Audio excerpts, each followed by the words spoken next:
Ya, kali ini saya akan menjelaskan tentang sistem koordinat lain selain sistem koordinat Kartesius yang bisa kita gunakan untuk menyelesaikan masalah integral rangkap 3. Ada dua selain sistem koordinat Kartesius, ada sistem koordinat silinder dan sistem koordinat bola. Ya, saya mulai dari yang pertama, sistem koordinat silinder. Sistem koordinat silinder ini sebetulnya merupakan generalisasi gitu atau pengembangan dari sistem koordinat polar yang dulu sudah pernah Anda pelajari di integral rangkap 2. Jadi masih ingat kalau di integral rangkap 2 itu batasannya berupa luasan 2 dimensi, ada sistem koordinat Kartesius dan sistem koordinat polar. Sistem koordinat polar punya rho sama v. Rho itu jarak titik ke pusat koordinat, sementara v adalah sudut yang dibentuk oleh sumbu x positif dengan rho. Nah, sekarang karena koordinat Kartesius kita 3 dimensi untuk integral rangkap 3, kan ada tambahan sumbu z. Nah, maka sama tadi di sistem koordinat polar ditambahi ketinggian, ditambahi sumbu z ini. Jadi kalau Anda perhatikan transformasinya, sebuah titik kalau di Kartesius koordinatnya x, y, z, kalau di silinder koordinatnya jadi rho, v, dan z. Lihat z-nya sama, tetap z. Rho dan v ini seperti rho dan v di sistem koordinat polar. Gitu. Jadi transformasinya sama, masih x sama dengan rho cos v. Ya, Anda tahu kan kalau ini x, kalau titik ini koordinatnya x, y, z, itu berarti kan, nah ini x gitu ya, terus ini y gitu. Kalau sudut di sini sudut v, ya berarti di sini juga sudut v gitu ya. Sehingga x adalah rho cos v, y adalah rho sin v. Z-nya apa? Z-nya tetap z. Ya. Nah, sehingga batasan-batasannya rho seperti di polar, rho juga paling kecil 0 gitu ya, karena nggak pernah negatif rho itu gitu ya. Jadi paling kecil 0 sampai tak berhingga. Ke membesarnya nggak ada batasan. Kemudian v sudutnya itu dari 0 sampai 2pi, karena percuma juga diterusin lewat 2pi juga balik lagi ke titik yang sama. Sementara z-nya itu dari min tak hingga sampai tak hingga, z kan ketinggian ini aja. Gitu. Jadi kalau dari Kartesius ke silinder pada prinsipnya sama seperti waktu Anda belajar integral rangkap 2 dari Kartesius ke polar. Cuma sekarang ada tambahan z. Sehingga diferensial integratornya dv ini bisa dy, dx, dz, dy, dz, dy, dx sembarang, urutannya bagaimana itu nanti akan berubah jadi rho, drho, dv, dz. Ya, ini juga urutannya boleh dz, drho, dv, terserah gitu ya. Tapi yang jelas ini ada tambahan rho. Nah, sehingga ingat ya, kalau Anda transformasi dari Kartesius ke silinder, maka x-nya diganti rho cos v, y-nya diganti rho sin v, z-nya tetap z, dz dy dx atau dz dx dy-nya diganti rho drho dv dz atau rho dz drho dv, terserah. Nah, d-nya batas integrasinya harusnya kan bendanya sama, cuman nanti beda persamaannya saja gitu. Nah, cara menentukannya gimana? Paling gampang lihat gambar. Nah, jadi kayak misalnya ini nih ya, yang hijau ini batas integrasinya gitu ya. Maka kalau mau saya susun integral rangkap 3-nya gitu ya, ini f-nya boleh apa saja, f-nya sekarang dalam rho, v, sama z gitu. Nah, ingat ini tetap harus ada rho gitu.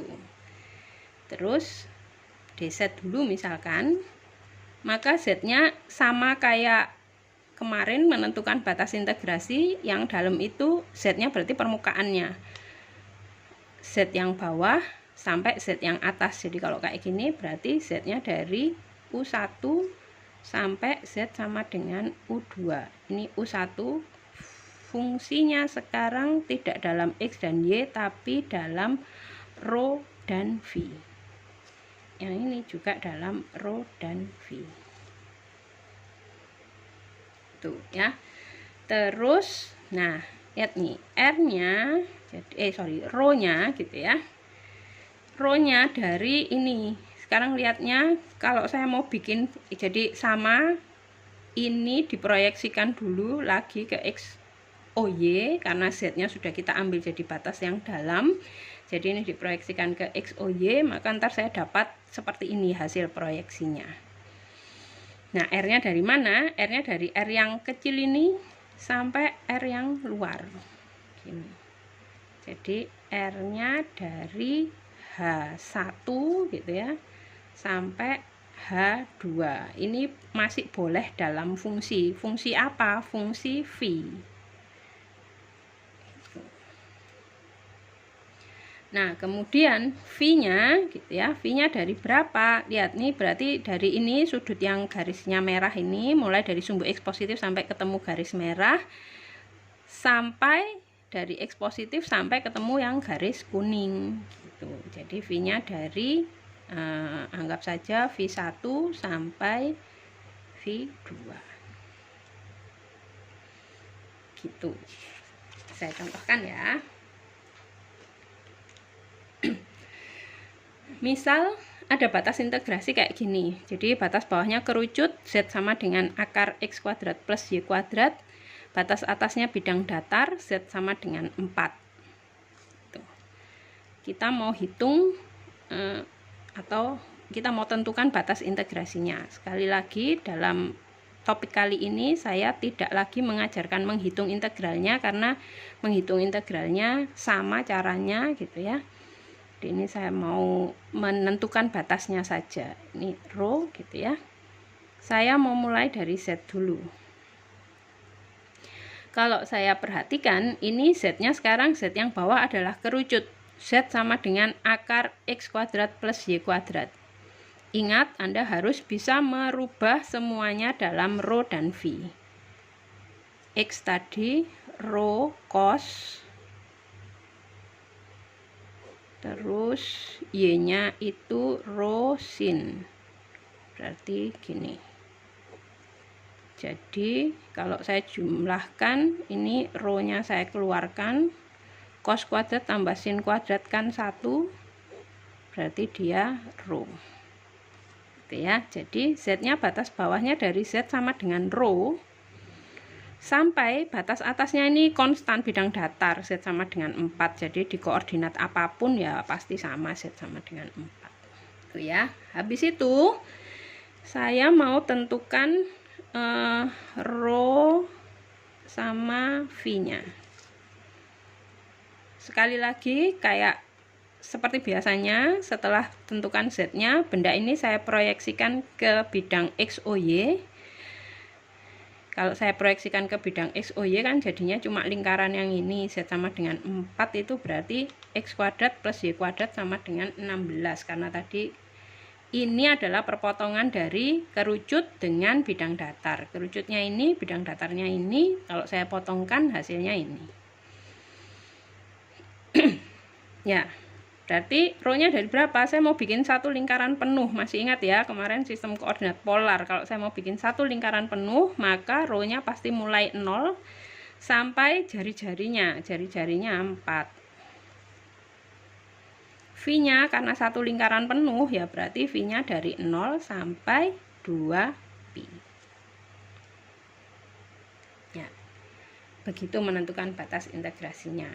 Hitung-hitungannya ini nggak bisa dihitung karena kita nggak tahu F-nya apa gitu ya. Ya, berikutnya sistem koordinat bola.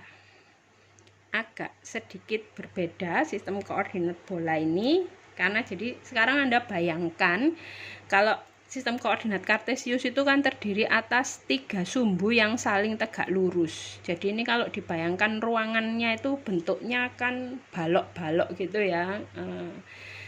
Di terbagi-bagi oleh bidang-bidang yang saling tegak lurus. Nah, sekarang bayangkan kalau ruangan Anda itu adalah berupa bola. Ya.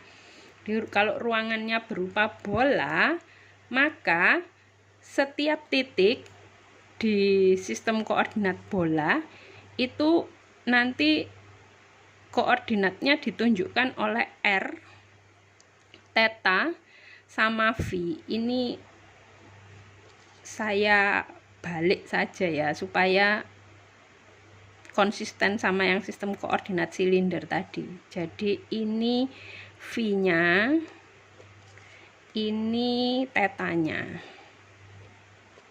Gitu. Ya, supaya konsisten. Anda biar bayangkannya nggak susah. Mengingat-ingatnya juga tidak susah. Jadi gini, sedikit menyinggung yang tadi, silinder.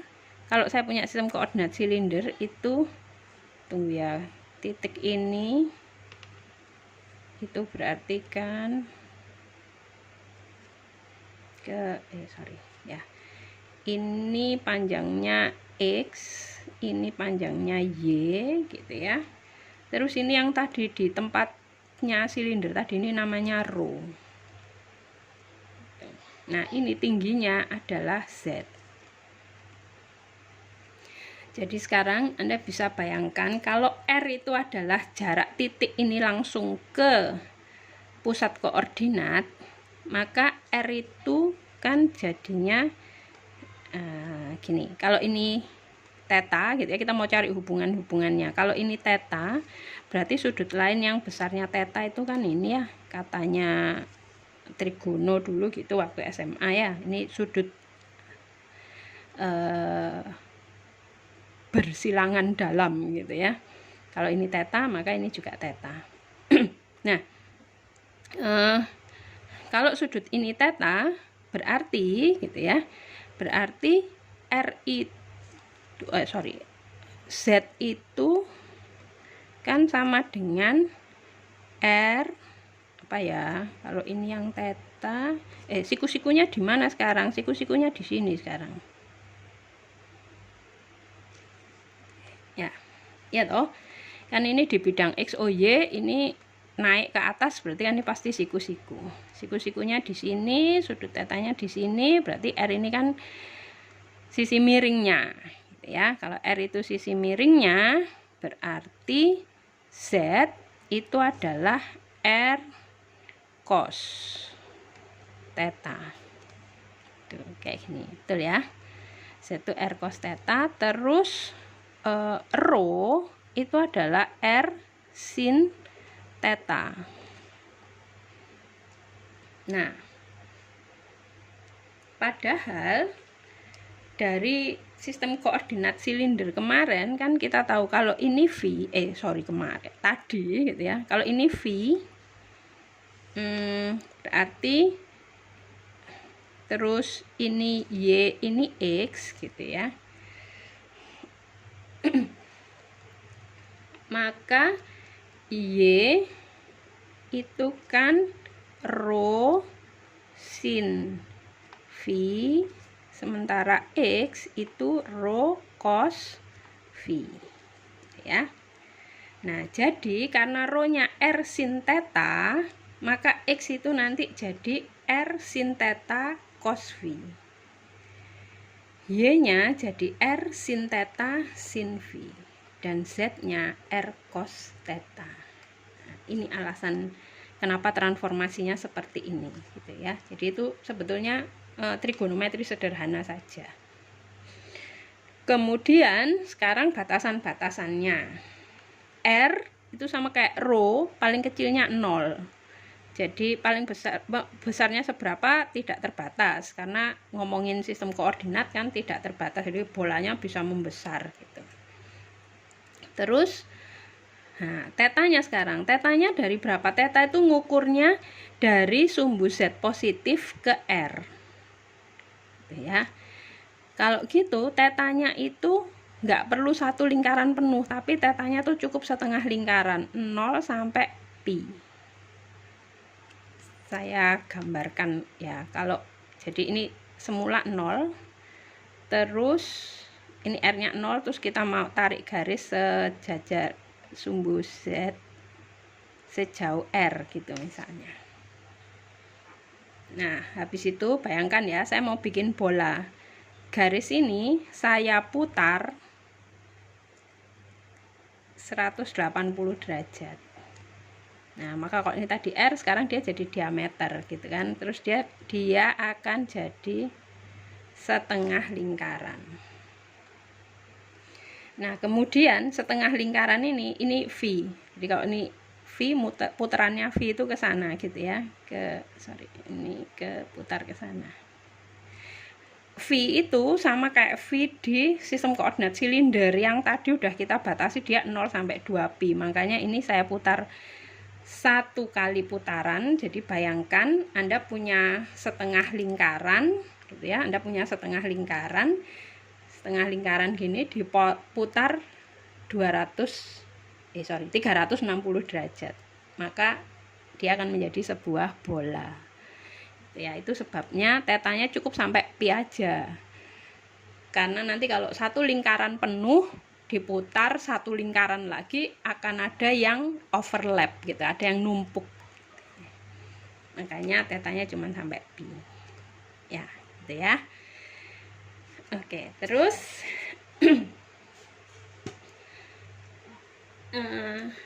diferensial integratornya, jadi dv-nya itu akan berubah jadi R kuadrat sin theta dr d theta dv. Ini sekali lagi urutannya bagaimana terserah, tergantung gambarnya. Ya, yang itu akan kita pelajari sekarang. Gimana cara menentukan batas integrasinya. Ya, ini contohnya. Misal disuruh ngitung ini gitu, saya nggak akan membahas cara perhitungannya.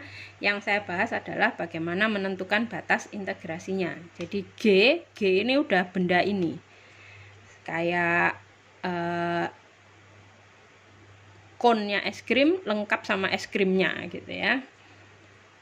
Nah, kerucut, masih ingat ya, kerucut tuh persamaannya kalau di sistem koordinat kartesius itu kan sebetulnya gitu ya, secara umum persamaan kerucut itu adalah Z kuadrat per C kuadrat sama dengan X kuadrat per A kuadrat plus Y kuadrat per B kuadrat gitu. Itu kalau di kartesius. Tapi nanti coba Anda transformasikan sambil belajar gitu ya. Kalau persamaan kerucut ini dirubah ke sistem koordinat bola, ingat ya, Z-nya dirubah jadi apa, X-nya dirubah jadi apa, Y-nya dirubah jadi apa, maka persamaan kerucut itu akan jadi konstan kayak gini, theta sama dengan pi per 3. Ya, Anda bisa membayangkan ya, kerucut itu kan R-nya nggak terbatas, tapi yang terbatas adalah sudut tetanya ini. Jadi kalau ini tadi Z digeser, nah gini, ini yang terbatas, terus ini diputar gitu ya. Jadi kerucut itu yang sama di mana-mana kan sudutnya, tetanya. Sudut yang mana? Sudut tetanya ya. Kalau sudut V-nya kan dia muter satu putaran penuh, muter 360 derajat.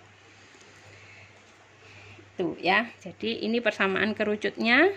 Terus persamaan bola. Nah, sekarang bola itu yang sama apanya? Semua titik di permukaan bola itu yang sama kan R-nya. Sudutnya akan beda-beda. Nah, makanya persamaan bola itu kalau di sistem koordinat bola akan jadi konstan begini, R sama dengan 3. Nah, sehingga ini kalau mau saya tulis batas integralnya sekarang, ininya gini, dr dulu. R-nya dari berapa sampai berapa? Nah, R-nya dari 0 sampai 3 karena utuh nih, bendanya pejal. Jadi ini R-nya 0 sampai 3. Terus tetanya dari berapa sampai berapa? Tetanya dari 0 sampai ketemu sama kerucutnya. Jadi tetanya dari 0 sampai pi per 3 dr kurang 1 dv. Nah, v-nya dari berapa sampai berapa? Karena dia satu putaran penuh, berarti v-nya dari 0 sampai 2 pi. Tuh ya, jadi Anda perhatikan benda ini itu kan sebetulnya adalah bagian dari bola yang jari-jarinya 3 ya. Jadi ada bola jari-jarinya 3, tapi saya lubangi, saya potong, saya ambil sebagian ini saja. Nah, kalau dia bendanya itu bagian dari bola, Anda perhatikan batas integrasinya pasti konstan semua. Sama seperti kalau Anda bekerja di sistem koordinat kartesius, lalu batas integrasinya berupa balok. Nah, batasnya jadi konstan semua. Jadi kalau bola atau bagian-bagian dari bola Anda selesaikan dengan sistem koordinat bola, maka batas integrasinya juga akan jadi konstan semua. Nah, ini sekaligus kalau menjawab pertanyaan Anda, kalau Anda bertanya kapan kita pakai sistem koordinat silinder, kapan kita pakai sistem koordinat bola, kapan kita pakai sistem koordinat kartesius, itu sebetulnya bisa Anda pakai kapan saja, tapi akan menjadi lebih mudah gitu ya. Akan menjadi lebih mudah ketika batas integrasinya adalah bentuk-bentuk yang sesuai gitu. Akan jadi lebih mudah karena batasnya jadi konstan gitu. Jadi kalau misalkan batasan-batasan bendanya itu bidang datar gitu ya, walaupun bidang datarnya mungkin nanti miring-miring gitu, ya itu pasti akan jauh lebih mudah Anda kerjakan dengan sistem koordinat kartesius. Jadi kayak misalnya bendanya bentuknya limas, prisma, kayak gitu-gitu tuh lebih mudah dikerjakan pakai kartesius pasti. Sementara kalau dia di benda yang penampang-penampangnya berupa lingkaran-lingkaran gitu, nah dia pasti akan lebih mudah dikerjakan dengan sistem koordinat silinder. Jadi kayak tadi paraboloid ketemu sama bidang datar gitu. Nah, kalau dipotong penampangnya kan berupa lingkaran-lingkaran. Nah, itu dikerjakan pakai sistem koordinat silinder pasti jadi lebih cepat. Tuh. Terus kalau bendanya bagian-bagian dari bola atau malah bola utuh misalnya,